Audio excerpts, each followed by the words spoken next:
दोस्तों, आपके कई सारे सवालों में से एक सवाल हमेशा ये रहता है कि गॉडजिला वाकई में एक डायनासोर है, और अगर वो है तो किस तरह का डायनासोर है।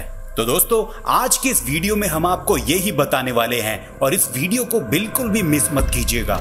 दोस्तों, गॉडजिला समुद्र की गहराइयों से निकल के आया है और जब ये दुनिया के सामने आया तो इसके अंदर पूरी तरीके से म्यूटेशन हो चुकी थी। अब ये म्यूटेशन क्या होती है, इसको समझाने से पहले हम इन तीन डायनासोर को जान लेते हैं, स्टेगोसॉरस, टी-रेक्स और इग्वानाडॉन, क्योंकि गॉडजिला के अंदर इन तीन डायनासोर्स को देखा गया है। ये मैं आपको और भी आसान तरीके से समझाता हूँ। गॉडजिला में म्यूटेशन से पहले जब वो समुद्र की गहराई में था तो स्टेगोसॉरस डायनासोर जैसा ही एक जीव रहा होगा, क्योंकि उसकी पीठ पर ये लंबी प्लेटें स्टेगोसॉरस डायनासोर जैसी लगती है, या फिर आप कह सकते हैं कि इस तरीके की बनावट पानी के अंदर के एनवायरनमेंट में रहने में मदद करती है। और म्यूटेशन के बाद गॉडजिला के अंदर इतने सारे चेंजेस आ गए कि वो पानी के अंदर और उसके बाहर आसानी से रह सकता था, क्योंकि गॉडजिला के हाथ एकदम टी-रेक्स से मिलते हैं और गॉडजिला के चलने का तरीका बिल्कुल इग्वानाडॉन डायनासोर जैसा है। यानी कि म्यूटेशन ने गॉडजिला को इतनी ज्यादा पावर और एबिलिटीज दे दी कि उसे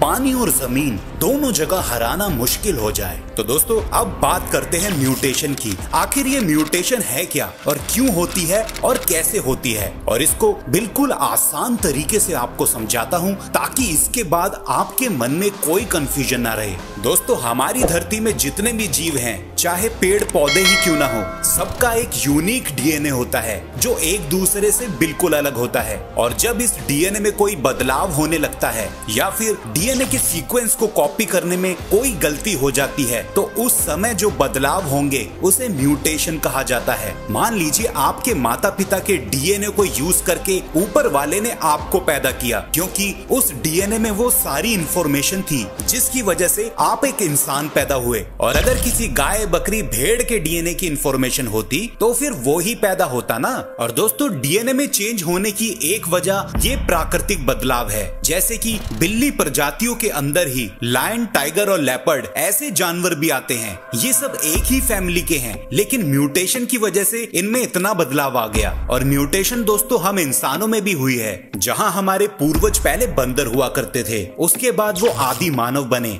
और फिर उन्होंने परिवार में रहना शुरू करा और उसके बाद धीरे धीरे सोसाइटी बनाई। तो ये सारे बदलाव ही म्यूटेशन हैं और कुदरत लगातार म्यूटेशन करती रहती है, लेकिन ये इतने लंबे समय में होती है कि हम इसको महसूस नहीं कर पाते। आपने कई लोग ऐसे देखे होंगे जिनके हाथ और पैर में एक्स्ट्रा उंगलियां होती है, ये सब म्यूटेशन ही है। वो और बात है कि ये हमारे किसी काम नहीं आती। और म्यूटेशन होने की दूसरी वजह रेडिएशन या फिर कोई वायरस हो सकता है, जो कि गॉडजिला के केस में हुआ है। म्यूटेशन होने से पहले वो स्टेगोसॉरस डायनासोर की तरह ही एक डायनासोर रहा होगा, लेकिन रेडिएशन के कांटेक्ट में आते ही उसकी बॉडी ने रेडिएशन को ऑब्जर्व करना शुरू कर दिया और उसकी इस कंडीशन में जान जाने के बजाय उसके अंदर पावर्स और एबिलिटीज आ गई और वहां के एनवायरनमेंट के अकॉर्डिंग उसके अंदर म्यूटेशन हो गई, जिसकी वजह से वो पानी और जमीन दोनों जगह कंफर्टेबल होके रह सकता है। और इस म्यूटेशन की वजह से गॉडजिला के अंदर दो चीज हो गई। एक तो उसकी एनर्जी का सोर्स न्यूक्लियर रेडिएशन हो गया, जिसे आप उसका खाना भी कह सकते हैं, और दूसरा ये कि उसके अंदर एटॉमिक ब्रेथ और न्यूक्लियर पल्स जैसी पावर आ गई। दोस्तों, एटॉमिक ब्रेथ गॉडजिला की ट्रेडमार्क पावर है, जिससे वो अपने दुश्मनों के छक्के छुड़ा देता है, और न्यूक्लियर पल्स में वो अपनी बॉडी की एनर्जी को फायर में कन्वर्ट करके उसकी एक फील्ड बना देता है, जिसको वो अपने दुश्मनों पे छोड़ देता है। और गॉडजिला की बॉडी तो इतनी पावरफुल है कि वो शील्ड का काम करती है, जिसकी वजह से वो न्यूक्लियर बॉम्ब जैसे हमले झेल पाता है। तो दोस्तों, अगर आप चाहते हैं कि हम ऐसी ही वीडियो आपके लिए लाते रहें तो प्लीज हमें कमेंट में जरूर बताइएगा और लाइक एंड सब्सक्राइब करके हमारे चैनल को प्लीज सपोर्ट कीजिएगा।